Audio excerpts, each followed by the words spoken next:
can we just pretend that everyone comes to a deal in the next 48 hours? What happens to the oil price?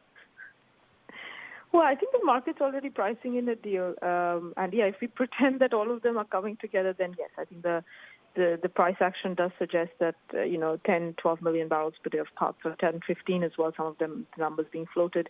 But I don't think there's a lot of upside from current levels. There's a few shorts that are still going to cover. Ultimately, though, once the dust settles, the demand declines are still bigger than the supply shortfall.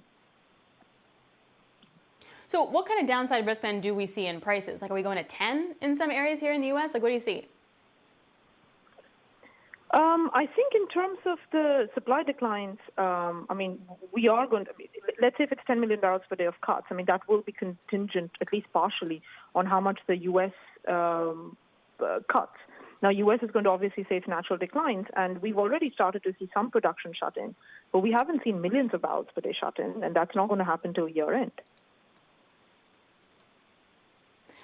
Right. So not until the year end. So it also raises the question, which I brought up earlier, too, like who can shut down as fast as they can? Like U.S. producers, can they really flip a switch, or is it a lot more complicated versus how Saudi Arabia and Russia can really start paring back production?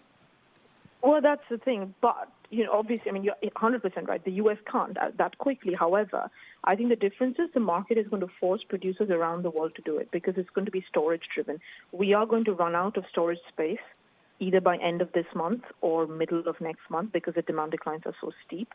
And once you're out of logistically, once you can't move the oil, then there is no other option, but you absolutely have to shut in. Mm-hmm. So how effective will anything actually be? And is the effectiveness really in the length of the cuts that are decided on?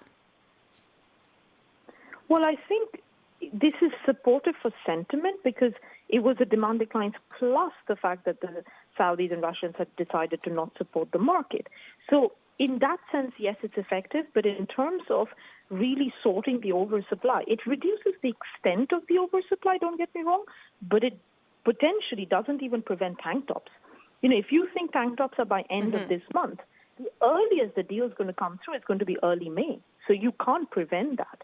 We will have to shut in millions of barrels per day of production first before the deal kicks in. So this is much more relevant for the second half of the year. Q2 is a write-off. We are going to need floating storage. We are going to run out of inventory space.